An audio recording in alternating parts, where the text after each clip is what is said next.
Egypt, Ethiopia, that's a beauty. They built a little dam in Ethiopia that's like the largest dam in the world. And it affects the water going to the Nile. Would you say that's a problem? I would say that's a big problem. So with all of these things that we've done... Damni siyaasam gaanfa Afrikaam keessattuu dhimma Itoophiyaa fi Ameerikaan deebi'ee yaaddoo keessa galee jira. Doonaald Tiraamp fuula isaa hidhamam kan miira aarii qabu ammas gara Itoophiyaatti naannessee jira. Kaayiroo keessatti bilbila iccitii dhaga'ameen pirezidaantiin Ameerikaa Doonaald Tiraamp fi pirezidaantiin Masri Abdel Fattah Alsisi wal quunnamsiisee jira. Garuu mariin isaanii waa'ee nageenyaa miti. Isaan waa'ee bishaan Itoophiyaa, waa'ee hidha laga Abbayyaa isa Itoophiyaan onnem lafeefem dhiiga isaaniitiin ijaarratan irratti jiraaraam xaxuufidha. Oduun gabaasaa miidiyaalee Arabaarraabee akka saaxiluutti Tiraamp xalayaa jaalalaa fi waadaa Alsisiidhaaf ergee jira. Iccitiin xalayaa kanaa Itoophiyaa fi Masri araarsoo osoo hin taane badhaasaa Alsisiif kennuudha. Furtuu bishaan laga Abbayyaa Itoophiyaa harkaa fuudhuuf shira jalqabame iccitii isaa qabannee jirra. Yeroo Tiraampii fi Alsisiin fagootti bishaan Abbayyaa irratti shira xaxaa jiranitti dhiibbaan kun karaa dippiloomaasii qofa osoo hin taane karaa qawweetiinis balbala keenyaa rurrukutuu eegalee jira. Sodaan gaanfa Afrikaa irratti labsame amma bifa haaraan mul'achuu isaa dhagaan qabatamaa lafarratti argameera. Akkamitti kan jedhu bal'ina isaanii dhageessu. Yeroo Gazaan daaraa fi dhiiga keessaa ol jettee utiin duunu ni jiraanna jechuun addunyaa barsiiftuutti Washington keessatti ammoo Shira Haaraam kan xiyyaaraa fi boombii caalaam sodaatamaa ta'etu xaxamaa jira. Masaraan White House kan dukkanaa keessaa mana maree nageenyaa maqaa jedhuun namoota addunyaa irra jiran dureeyyii fi siyaasota oolmaa dulloomaa qaban walitti qabuun Gazaam ishee gootaam gurguruuf yookaan ammoo bituuf qophiin xumuramee jira. Akkamittiin gaaffii jedhuuf haga xumuraatti nu faana yoo turtan bal'inaan ni dhageessu. Qophii keenyaam like gochuun jalqabaan affeerraa keenyaam yeroo maraatiin. Yooyaam ashamaar kafuuniin kabajamtoota dhaggeeffattoota keenyaam kun Oromia 24 Newsdha. Kanneen chaanala YouTube keenyaa faaraa taatan subscribe gochuun maatii keenya ta'aa. Qophiin keenya namoota hedduu biraa akka ga'uuf like share gochuun waliif qooduun dagatinaa. Hanga xumuraam qophii keenyaatiin turtii gaarii.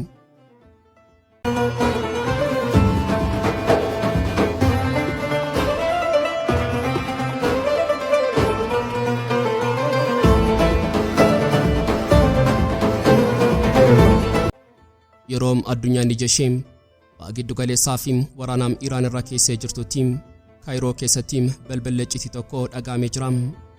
Balbala kana kan bilbilee pirezidaantii Ameerikaa Doonaald Tiraamp yoo ta'u, kan kaasee ammoo pirezidaantii Masri Abdel Fattah Alsisiidha. Garuu mariin isaanii waa'ee nageenyaa qofa miti. Isaan waa'ee dhiigaa fi bishaan Itoophiyaa, waa'ee hidha laga Abbayyaa isaan Itoophiyaan onnem lafee fi dhiiga isaaniitiin ijaarratan irratti shira haaraam xaxuufidha. Oduun gabaasaa miidiyaalee Arabaarraabee akka saaxiluutti Tiraamp xalayaa jaalalaa fi waadaa Alsisiidhaaf ergee jira. Iccitiin xalayaa kanaa Itoophiyaa fi Masri araarsuun osoo hin taane badhaasaa Alsisiif kennuudha. Maaliif sababiin isaa Alsisiin waraana Gazaa fi Israa'el gidduu jiru qabbaneessuu keessatti waan Ameerikaa gargaareef. Tiraamp ammoo galata kanaaf mata jabeettii Afrikaa yookaan Itoophiyaa dabarsee isaaf kennuuf waadaa galee jira. Mee seenaam duubatti deebisnee haa yaadannu. Bara 2020 Tiraamp namicha Masriin hidha Abbayyaa rukutti ni barbadeessitti jechuun addunyaa duratti doorsisaa ture. Har'a immoo uffata jaarsummaa uffachuun deebi'ee jira. Tiraamp xalayaa keessatti Ameerikaan gidduu seenuun furmaataa dhumaa fi itti gaafatamummaa qabu fiduuf qophiidha jedhe. Iccitiin jecha gidduu seenuu jedhu kanaam duuba jiru garuu mirga Itoophiyaan bishaan ishee irratti qabdu mulquudha. Pilaaniin Tiraamp saaxilamee akka akeekutti inni Itoophiyaan elektiriikii haa oomishattu garuu yeroo hongee bishaan Masriidhaaf gadi dhiisuuf dirqamuu qabdi. Elektiriikii oomishameerraas Masriidhaaf gurguruu qabdi jedha. Kana jechuun furtuu hidhichaa harka Masrii fi Ameerikaa keessa galchuu jechuudha. Alsisiin oduu kana dhagee gammachuudhaan utaalee toora Facebook isaarratti Tiraamp dhimma bishaan Naayilii dhimma jireenyaa fi du'a keenyaa ta'uusaa hubachuu isaaf nan galateeffadha jechuun barreesse. As keessatti iccitii gurguddaa lamatu jira. Tokkoffaan Masriin humna waraanaatiin Itoophiyaa jilbeenfachiisuun akka hin dandeenyeem hubattee jirti. Kanaafuu abbaa guddaa yookaan Ameerikaa kadhachaa jirti. Lammaffaarratti Tiraamp dhimma hidha Abbayyaa kanaa dhimma nageenya abbaa giddu galeessaa waliin wal qabsiisee jira. Yoo Masriin Israa'eliin gargaartee nuti ammoo Masrii gargaarra jedhu kun daldala siyaasaa xuraawaa kan mirga uummataa Itoophiyaa miliyoona 120 irratti xaxameedha. Garuu wanti isaan dagatan tokko jira. Itoophiyaan biyya ijibbaattuudha. Seenaan ishee ragaa ba'a. Yeroo koloniin Awurooppaa Afrikaa guutuu qabatan Itoophiyaan aduwaa irratti isaan qaanesite. Yeroo bara 2019 hanga 2020 Tiraampiif baankiin addunyaa maallaqanii kutannaa mallatteessaa jechuun doorsisan Itoophiyaan hiyyummaa filanna malee bishaan keenya dabarsinee hin kenninu jechuun diddee hidhi Abbayyaa simintoo fi sibiila qofa miti inni mallattoo bilisummaati. Har'a hidhichi xumuramee jira. Bishaanni guutamee jira. Torbiin naannaa jira. Tiraamp fi Alsisiin waraqaa irratti mari'atu. Itoophiyaan garuu lafa irratti raawwattee jirti. Iccitiin biraa Tiraamp dubbatee ammoo biyyi tokko kophaa ishee bishaan to'achuu hin qabdu kan jedhudha. Kun kallattiin birmadummaa Itoophiyaa tuquudha. Itoophiyaan bishaan maddisiifti malee bishaan namaa hin hanne. Masriin waggoota 100 kophumaan fayyadamaa turte. Yeroo sanatti Tiraamp eessa ture? Har'a yeroo Itoophiyaan fayyadamuu eegaltu qoodachuutu mala jedhu kun haqa osoo hin taane olaantummaa Masrii tiksuuf shira xaxameedha. Shirri kun salphaa miti. Ameerikaan giddu galeessa ta'uuf yeroo gaafattu kaayyoon ishee to'ataa ta'uu fi isaan harka isaanii iswiichii dhichaarraa ka'uu barbaadu. Garuu gaanfa Afrikaa lafti goototaa, lafti Oromootaa, lafti sabaa fi sablammootaa kun gonkumaa qaama alaa jala hin galu. Alsisiin Tiraampitti iyyachuu danda'a. Tiraampiis xaliyaa barreessuu danda'a. Garuu dhugaan lafarra jiru tokko qofa. Furtuun hidha Abbayyaa harka uummata Itoophiyaa keessa jirti. Shirri Masrii fi Ameerikaan yeroo darbee fashalaa'e har'as ni fashala'a. Itoophiyaan wiirtuu gaanfa Afrikaati. Handhuura laga Abbayyaati. Muddamni siyaasaa gaanfa Afrikaa keessumattuu dhimma Itoophiyaa fi Ameerikaa deebi'ee yaaddoo keessa galee jira. Doonaald Tiraamp fuula isaa isa hidhamaa kan miira aarii qabu ammas gara Itoophiyaatti naannessee jira. Wanti addunyaan dagatte Tiraamp nama akkamii ta'uu isaati. Iccitiin gabaasaa saaxilamee akka mul'isutti Tiraamp xaliyaa jaalalaa Pirezidaantii Masri Alsisi erguun isaa tasamiti. Tiraamp namichi yeroo tokko Alsisiidhaan abbaa irree kiyyaa isa jaallatamaa jedhee waamisuun hardhamechuu isaa kana gargaaruuf jecha mirgaa fi dantaa bishaan Itoophiyaa butee gabatee warqee irratti Masriidhaaf dhiyeessuuf waadaa galee jira. Kun waadaa michummaa osoo hin taane waadaa saamichaati.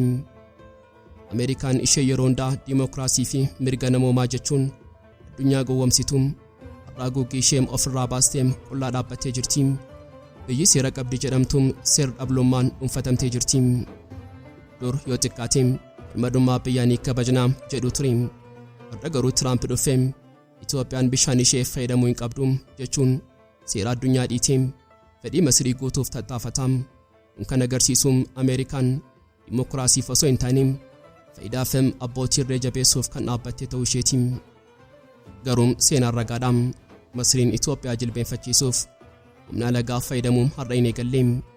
Dur bara mootota Masriin waraana lagaa dugdarra baatee dhuftus gootonni Itoophiyaa lafee isaanii caccabsanii deebisan. Sana booda Ingilizii yookaan British Empire fidatanii dhufan. Isaanis ni qaanaan. Har'ammoo Masriin super paaworii yeroo ammaa Ameerikaa fi Tiraampiin qabattee dhufteetti. Laaniin isaanii tokkuma humna lagaatiin qabeenyaa Itoophiyaa saamuudha. Tiraamp ammoo nama kanaaf mijataadha. Sababiin isaa inni uumama isaatiinuu of tuulaa fi nama sanyii gurraachaa jibbuudha. Iccitiin sodaatamaa Tiraamp Itoophiyaa akka diinaatti ilaaluu isaati. Bara 2020 Masriin hidhicha haarukuttu jedhee kan lallabee isuma. Har'as biyyoota abbaa irree fi humna qaban jaallachuurraa kan ka'e Itoophiyaa ishee haqaan falmattu cinaatti dhiisee Masrii biraa hiriiree jira. Itoophiyaan Tiraamp biratti iddoo hin qabdu jedhamee yaadama. Sababiin isaa inni nama olaantummaa warraadii leellisuudha. Haa ta'u malee Itoophiyaan yeroo qormaataa kanaa akkamitti darbuu qabdi? Gootummaan lafarratti qabdu akkuma jirutti ta'e amma yeroon kan dippiloomaasii bilchaataati. Ameerikaa wajjin fuulatti wal waraanuun balaa qabaachuu danda'a. Tiraamp nama aariidhaan oofamu waan ta'eef Itoophiyaan tooftaa qaroo fi tasgabbaa'aa hordofuun dirqama.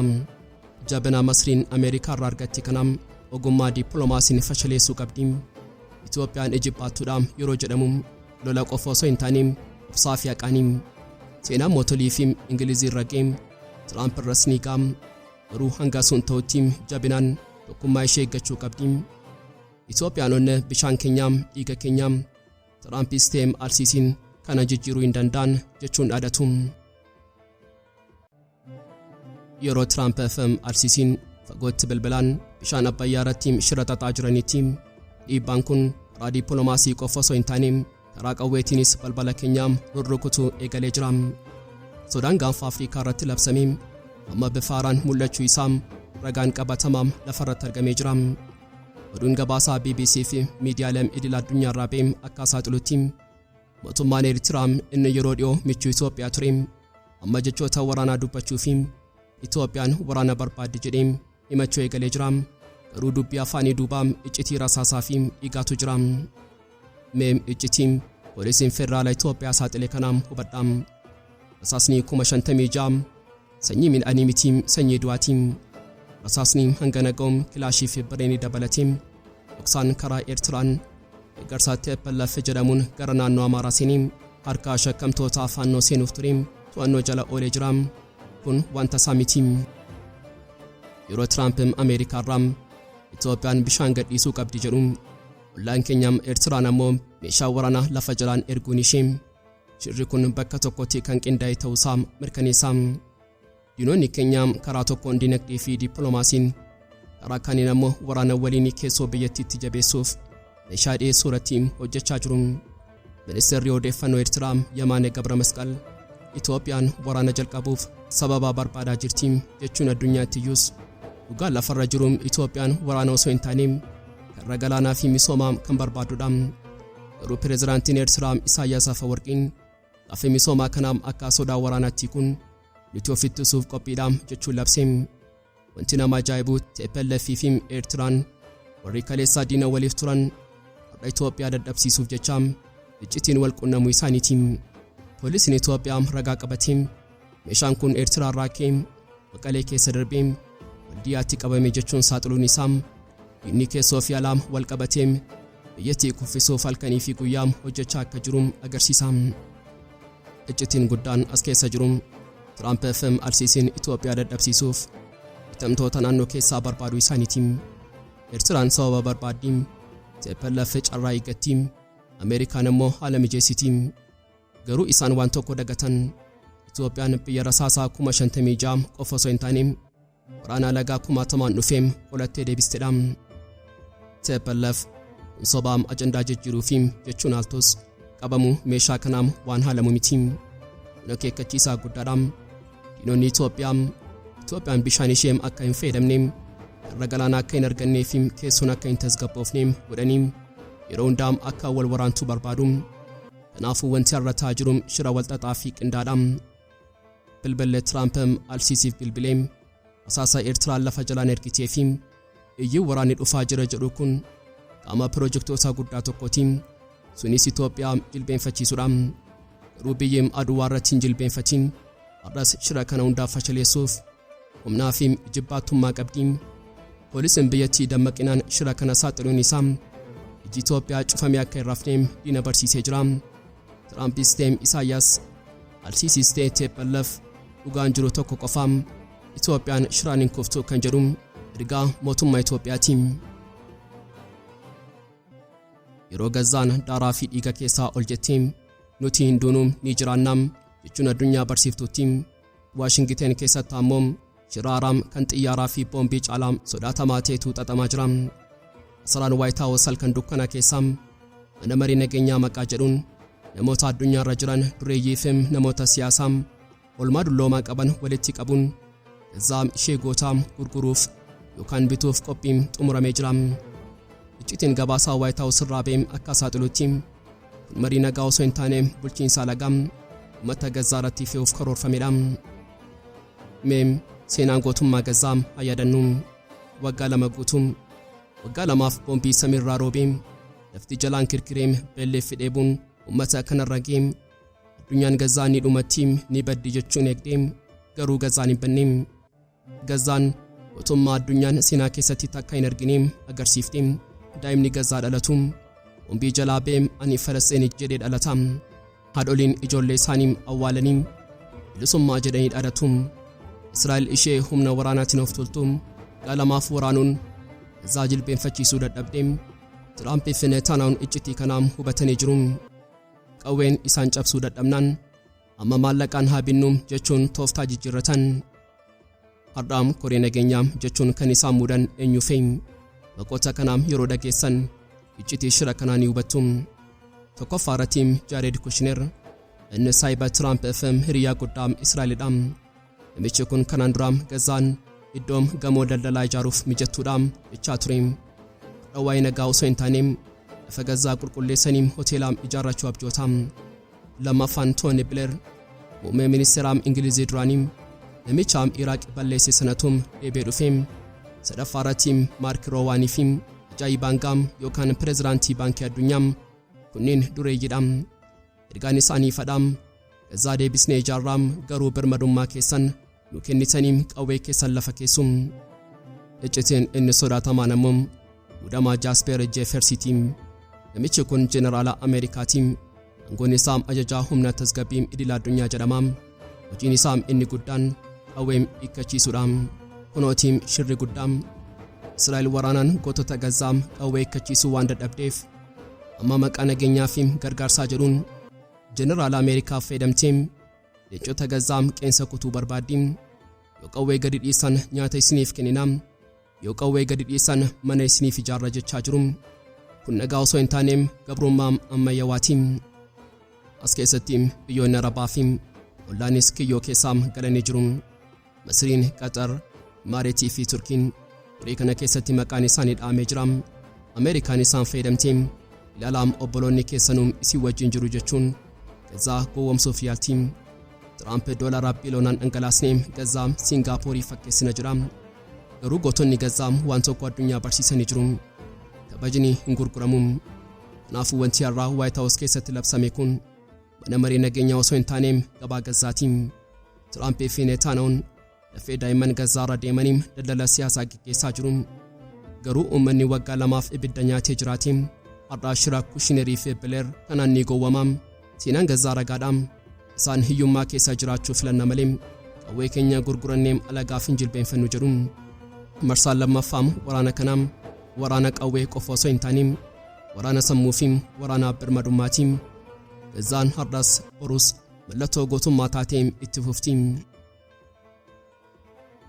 Egaan kabajamtootaam dhaggeeffattootaam Oromiyaa 24 News qophii guyyaarraaf qabannee dhiyaanneem asumarratti goolamaam. Kanneen chaanala YouTube keenyaaf haaraa taatan subscribe gochuun maatii keenya taam. Qophiin keenya namoota hedduu bira akka ga'uuf like share gochuun waliif qooduun dagatinaam. Hanga xumuraatti waan nu faana turtaniif galatoomaam.